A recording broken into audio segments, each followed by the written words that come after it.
Welcome to Doctorates of the Absurd, your provider of belief on demand. We are getting into some pretty intense territory today, the material we've synthesized for this deep dive. It's not just intellectually demanding, I'd say it requires a kind of psychological armor. A warning label right at the top, I like it. We're wading into the works of Georges Bataille, a thinker who basically dared to mix ancient mysticism, modern transgression, economics, and radical philosophy into this system that is designed, quite literally, to collapse your sense of self. That's a perfect setup, because here's one of the most provocative hooks we pulled from the sources, and it really sets the stage.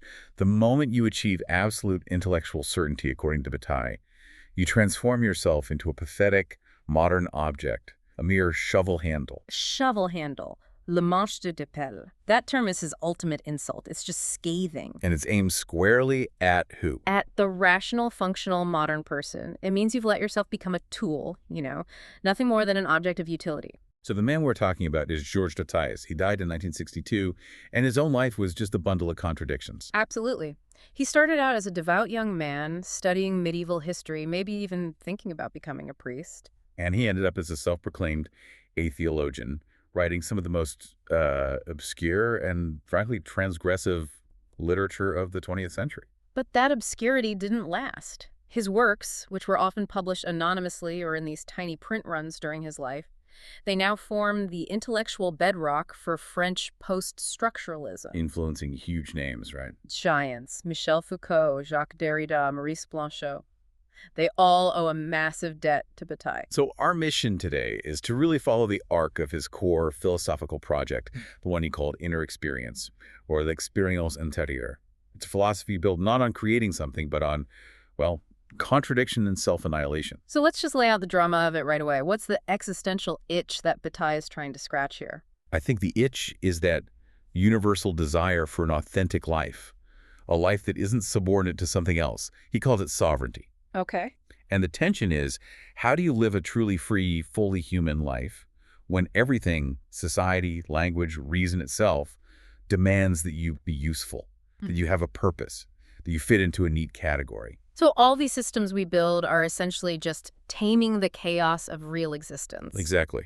And if that's the problem, then there has to be a villain. And the villain is any system that tries to enforce that stability completely. For Bataille, the number one enemy was the totalizing philosophy of G.W.F. Hegel. Why Hegel in particular? He seems like a philosopher's philosopher. Because Hegel's entire system is dedicated to resolving contradiction. It's designed to take all the negativity, all the suffering, the alienation, the chaos, and incorporate it into a higher, meaningful structure. He called it Aufhebung. Sublation, right? Right. And the moment you give suffering a meaning, the moment you resolve that tension, you've tamed it.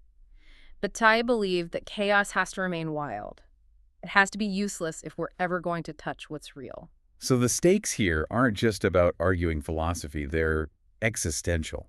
If we accept the neat and tidy answer, we become Kettle handle? the shovel handle. Precisely. Bataille is saying if you shy away from the void, if you ignore that things can't be completed and that suffering is necessary, you lose any chance at absolute freedom. You just trap yourself in this mediated functional reality. He's looking for the system to crash, not for it to run efficiently. He's looking for the ecstatic joy in the system's failure, the raw electrical signal underneath the operating system. Okay, so to get there, we're going to trace his path. From that young Catholic mystic to the philosopher of the void. We'll get into his atheological method, his use of some really shocking practices to get beyond reason, and his all-out war on systematic thought. So let's start with that paradox of his legacy. While he was alive, he was known in Parisian intellectual circles, sure, but his actual writings were kind of niche. Oh, absolutely. It's a huge historical irony. He really only became this towering figure after he died. It was the publication of his Œuvres Complètes, his collected works, in the 1970s that changed everything. And it was other major thinkers who really championed him, right? It was critical readings by people who were already reshaping French thought. Derrida, Foucault, Roland Barthes, Philippe Sollers, they're the ones who really propelled him into the canon. And those post-structuralist thinkers, they tended to focus on specific parts of his work, which maybe gave us an incomplete picture at first. Yes, that's a great way to put it. They zeroed in on his ideas about the limits of language and textual transgression. You know, the idea of writing that pushes itself to the point of collapse, where meaning just dissolves. They saw him as a kind of prophet of the May '68 protests. Exactly. Someone who saw the revolutionary tension coming by playing with the impossibility of language. Foucault even said that Bataille's transgression is an operation that forces language right to the edge of its usefulness. But the sources we looked at insist we need to make what they call the anti-idealist correction. He wasn't just a literary provocateur. Absolutely not. That's so crucial. His work is sprawling. It covers economics, mysticism, poetry, anthropology.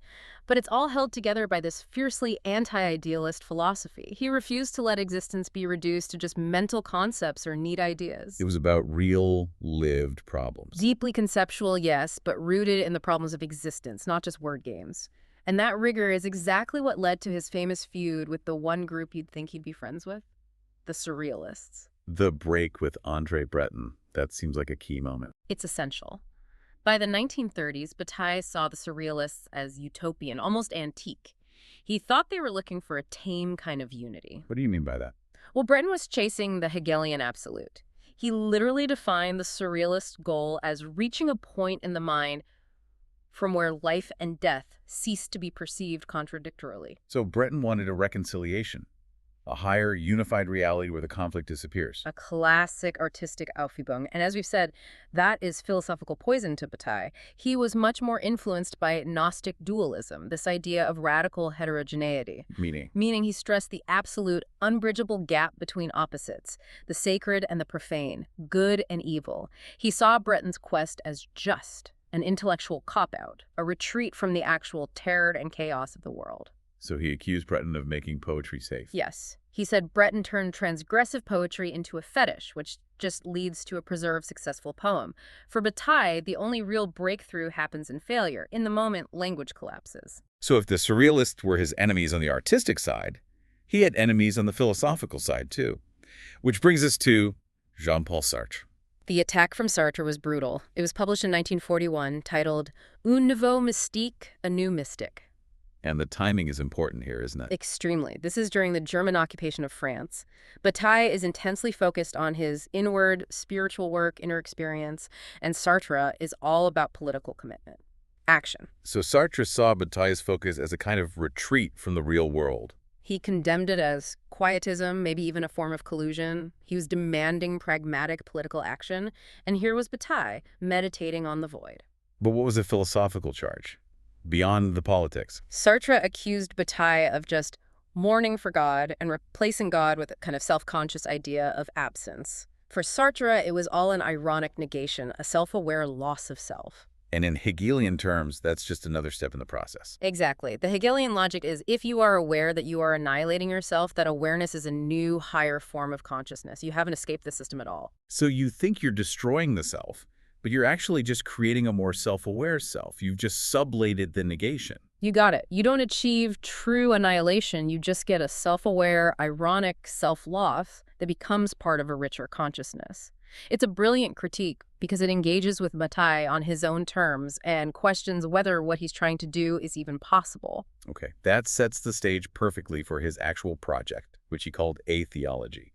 If he's fighting to stop the self from being recuperated, we have to understand what he actually means by absence. The title itself, La Somme Atheologique, is a direct challenge. It's meant to mirror and displace Thomas Aquinas' Summa Theologiae, which is the foundational text of Catholic theology. So this isn't just atheism. It's not just disbelief. No, it's a systematic project. The goal is to analyze the divine vacancy, the empty space left behind by the name of God.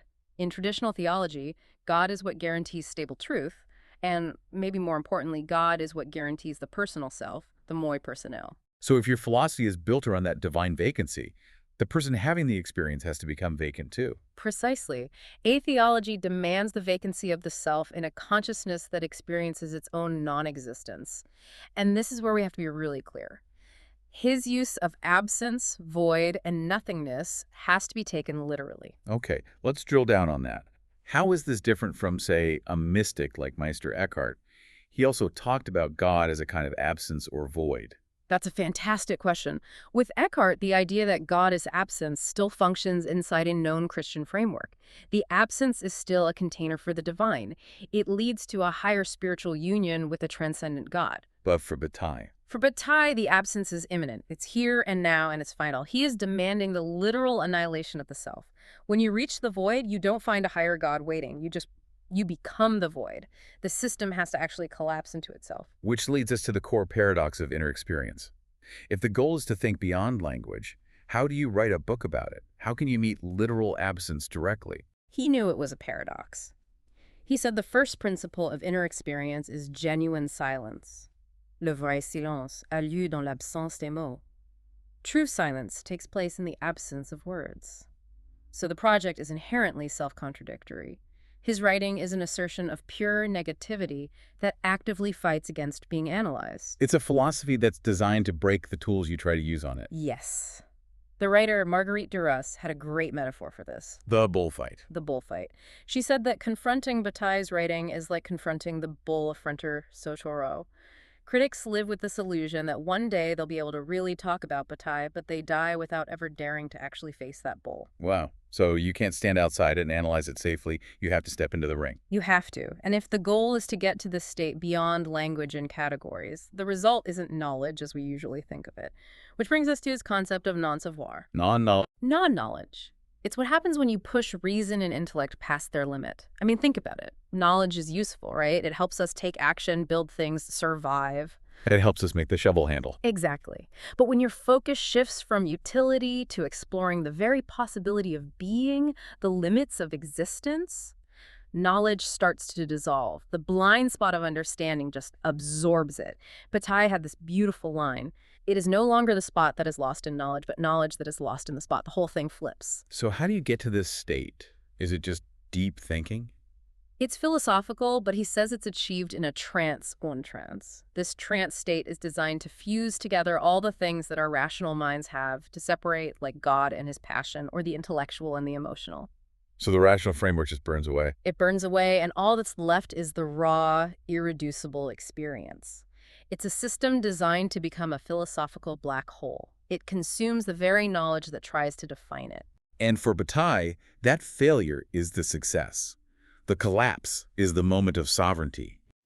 So, to move beyond language and knowledge, Bataille needed some extreme, visceral methods to shock himself out of that rational, self-preserving mindset. These weren't just intellectual games, they were techniques of annihilation.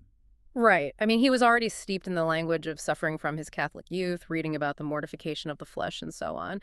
But the real turning point, the event that became a core metaphor for his whole philosophy, happened in Madrid in 1922. The bullfight. Yeah. Witnessing the death of the matador Granero? Yes. Bataille described Granero being gored and killed as the sun turning into night.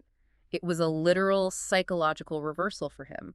That moment became the central symbol of the subject and object fusing in this destructive, self-blinding experience. So he's not just a passive observer. No, the sudden, violent Publian death forces the observer out of passive contemplation and makes them an active participant in the catastrophe. He's not just observing death, he's using it, turning it inward to create this radical internal state, which led to his more formal technique from the late 1930s, right? La pratique de la joie devant la mort. The practice of joy in the face of death. He articulated this in 1939, right on the cusp of World War II, which is just an incredible context. The practice aims for this paroxysmal Dionysian joy in the face of death. It's very Nietzschean. And it requires a sacrifice. Where the sacrificer himself is touched, is destroyed by the blow he strikes, the point isn't just to watch tragedy, it's to become a co-participant in the destruction. And to bypass the rational self, he needed aids that were more than just metaphors. He needed images so visceral they would force a psychic reversal, which brings us to the very shocking photographs he used for meditation. This is where the method becomes overtly ritualistic and, yes, deeply transgressive. Bataille used a series of photographs from 1905 of the Chinese execution method known as lingqi, or death by 1,000 cuts. Specifically, the dismemberment of a young man named Fu Chu Li. Le supplice des 100 morceaux. The torture of 100 pieces. How on earth do images of extreme human suffering become instruments for a philosophical vision? That's incredibly unsettling. It is. He first saw them in 1925 during psychoanalysis with a Dr. Adrian Borel, who was using them as a clinical tool. Bataille then elevated them into this totemic object. He called the victim the Chinese Dionysus and described him in these horrifying but also aestheticized terms: hideous, haggard, zebra-striped with blood, beautiful as a wasp. So he wasn't conceptualizing the suffering away, he was using it. He was absolutely using it. The technique involves intense concentration and psychic reversal. He describes seeing in the victim's agony an expression of a sort of happy delicacy, of celestial joy. The idea is that the spectacle of slaughter, when you concentrate on it, becomes a more intimate destruction inside the observer. The horror is the tool. The horror is the tool to generate a transcendent moment that overcomes death, not as some abstract fear, but as a literal experience of self-mutilation. The suffering becomes the path to sovereignty because it's an act of pure, useless expenditure. This intense focus on a horrifying image, it sounds a lot like certain Eastern spiritual practices, which I know Bataille studied. He was very well read in Oriental mysticism, Hinduism, Buddhism, and especially Tantrism, and he was definitely appropriating their methods. The Chuli photographs function exactly like a tantric yantra. A yantra. It's a geometric, sometimes disturbing image used as an aid for meditation. The goal is illumination, produced by concentrating your psychic energy into a moment of extremity to achieve a non-rational state. And the specific mechanism he borrowed was paravriti. Let's break that down. Paravriti literally means turning back up. It's a total reversal of ordinary consciousness. Normally, you and I perceive ourselves at the end of a long line of chronological events, right? The past is behind us. Right. The adept has to force a vision of themselves at the center of creation, with past, present, and future all flowing out of them at once. It's the annihilation of chronological time. Which sounds a lot like Nietzsche's eternal return. Very similar. Its existence as this endless state of becoming that doesn't lead anywhere outside of the immediate moment. And if you collapse time, language itself, which depends on sequence, collapses into the void. This is the state Bataille is trying to describe when he writes, Je tombe dans cet inconnu obscur. Je deviens moi-même cet inconnu obscur. I fall into this obscure unknown. I myself become this obscure unknown. That last part is the real key, isn't it? The self doesn't just meet the unknown, it becomes it. It's the ultimate collapse of identity into the void. And it's all kickstarted by focusing on something that should, by all rational accounts, repel you.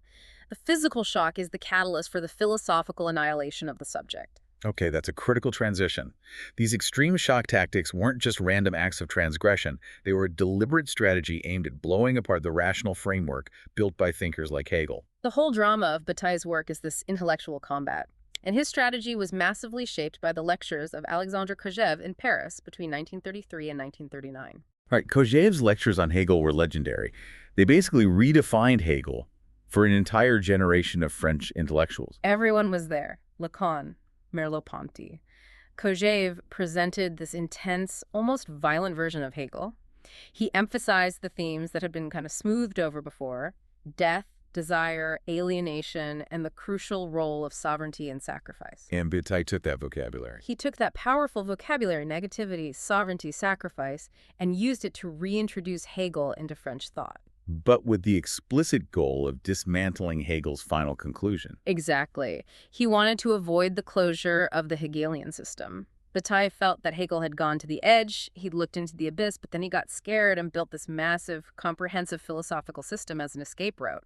Bataille wanted to stay in the abyss. So we need to get into the critical difference in how they use the idea of negation. Okay, so Hegel's dialectic is built on recuperation, on Aufhebung. You can think of Aufhebung as doing three things at once. It negates something, but it also preserves it and elevates it to a higher level. So negation is productive. It serves a purpose. It has utility. Every moment of suffering or contradiction in Hegel's system serves a higher purpose. It helps the system move towards absolute knowledge. And Bataille just completely refuses that utility. Completely. He refuses to let suffering mean anything productive. He demands unmediated negativity, or as he calls it, negativity without reserve, négativité sans emploi. Negativity without a job. Without a job, without a use. It's a destructive force that cannot be utilized, cannot be redeemed, and cannot be put back into the system to build something new. It has to be an act of pure consumption that returns nothing, absolute loss. So when Hegel looks at the master-slave dialectic, he sees it leading to a higher form of mutual recognition, a synthesis. But Bataille would look at something like a ritual sacrifice and see something that just consumes itself and leaves only the void behind. That unmediated negativity is the vertigo, le vertige. That's the feeling that annihilates the relationship between concepts and brings consciousness to a dead, non-productive stop. That's the mechanism for achieving non-savoir. That's the mechanism. And it's a radically anti-modern stance. He's condemning the very idea of progress and function that defines Western thought. The moment of vertigo is the moment the rational, useful structure of thought fails. And this brings us right back to that ultimate insult, his condemnation of the modern man. Bataille saw Hegel's life and work as this tragic betrayal. He saw it as the ultimate self-mutilation. Let's hear that mic drop quote again in its full context. This is Bataille on Hegel. Hegel gagna, vivant le salut, à la supplication se mutila. Il ne resta de lui qu'un manche de pelle, un homme moderne. Hegel won salvation while living, killed supplication, mutilated himself. There remained of him only a shovel handle, a modern man. I mean, it's just devastating. The analysis is crystal clear. Hegel sacrificed his potential for extreme experience by running away from the abyss. He achieved salvation through his intellect, and all that was left was a useful tool. The modern man, incapable of accessing what's real. So for Bataille, the search for a complete closed system in philosophy and economics anywhere is the fundamental betrayal of what it means to be alive. The philosopher who seeks certainty and function literally becomes a pathetic tool. Is he basically diagnosing the problem with modern corporate efficiency, the worship of productivity? He is providing the most radical critique imaginable of the principle of utility that underlies all of it. Capitalism, scientific management, modern life. If your only purpose is to be productive, you are a shovel handle. Sovereignty, for Bataille, is found in the ability to expend, to waste, to destroy, with no hope of any return. It's impossible to ignore the context for all this. The sources keep framing Bataille's writing on inner experience against the backdrop of the German occupation in World War II. He wrote the major parts of L'Homme Atheologique during the war years, and he explicitly drew parallels between this interior vision of mysticism and the external agony of a continent on fire. He saw his inner experience as a kind of heterodox mystical experience that mirrored the extremity of the outside world. And he makes this really specific, chilling analogy between war and inner experience. He does. He says war is analogous to inner experience because it's a form of useless expenditure, of ritual sacrifice. It's a terrifying reality that brings humanity to the absolute limit of suffering and dissolution, a moment of true, non-utilitarian loss. The agony is real. But war is ultimately different because the horror can be recuperated, can't it? Exactly. It comes back to Hegel again. In war, you approach the horror, but you do it with a movement that is designed to surmount it. There's a project. You want to win. So victory redeems the suffering. It gives it a purpose. Right. It can be rationalized or overcome, but inner experience must violently resist that project. It has to maintain the horror as an end in itself, as pure, continuous pain. It's defined by excess and discontinuity, tragic in the Nietzschean sense of just intensifying dread without any relief. This distinction gets at his focus on immanence over transcendence. Yes. Traditional philosophy, whether it's Christian or Kantian, often relies on transcendence. A separate realm, beyond our experience, where things like God or absolute justice live. It's an escape route. And Bataille refuses that escape route. His focus is entirely on immanence. That means death, suffering, the absent God. It's all right here, present throughout the world in our profane daily reality. Experiences like war or torture deny the possibility of transcendence. Death becomes an active, sacred presence in profane life. There's nowhere else to go. And this idea of imminent negation was made literal for him during the liberation of Paris. It was. He wrote about the American soldiers arriving, and for him they were this literal, material vision of negation against the transcendent, totalizing project of Hitler. He wrote, "The imminence of the Americans is undeniable. Their being is in themselves and not beyond. Their power was rooted purely in the material world." And this happened at a time when he was in his own physical agony. Yes, he had this physical wound, an ailment that had been plaguing him, and it incarnated this imminent negativity. His own suffering mirrored the political moment. The wound, he said, is deepened by contemplating God's absence, which confirms that the suffering is real, it's here, and it's not redeemed by any higher meaning. The body itself becomes the site of this raw, useless negativity. This intense period of crisis led to his really important collaboration with Maurice Blanchot, who became his key wartime ally. Blanchot was this extremely rigorous thinker who was grappling with similar ideas of isolation and impossibility in his novels, like Thomas the Obscure. Blanchot's fiction provided a kind of performative corollary to Bataille's naked experience. Well, it sort of justified Bataille's inward turn. It did. It helped him feel justified in the failure of his earlier political projects, like A Secret Society, A Cephal, because Blanchot was describing this solitary pursuit of the void as a necessary truth about existence. And Blanchot's novels use very Bataillean language. Oh, yes. The journey of his character Thomas is described as encountering the wound of thought, la blessure de la pensée. There's a passage Bataille quotes where Thomas is looking into the gloom and sees an absence of vision. It's a tragic moment where the subject consumes itself as the object of its own gaze.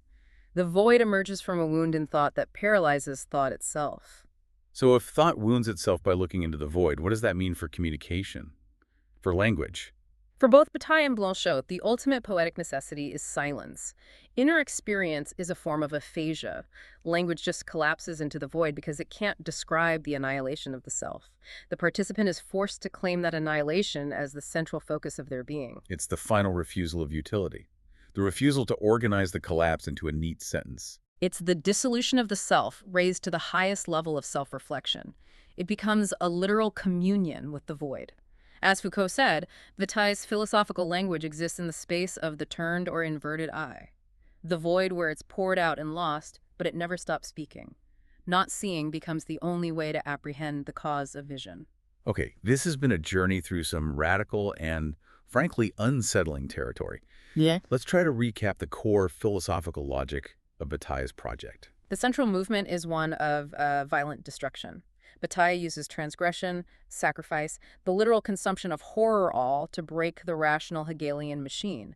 The goal is to destroy utility, to achieve an expense without any return, and to touch the raw reality of divine absence, an absence that is here, imminent, and final. And all the shock tactics, the bullfight, the torture photos, they're just methods to induce that psychic reversal that Perifidi needed to achieve sovereignty. Exactly. So, for everyone listening, here is the master analogy we came up with that really ties this whole anti-utility argument together. Bataille's philosophy is like a software developer who is so disgusted by the clean, organized operating system, let's call it the Hegelian system of reason, that they decide the only path to true freedom is to bypass the OS completely.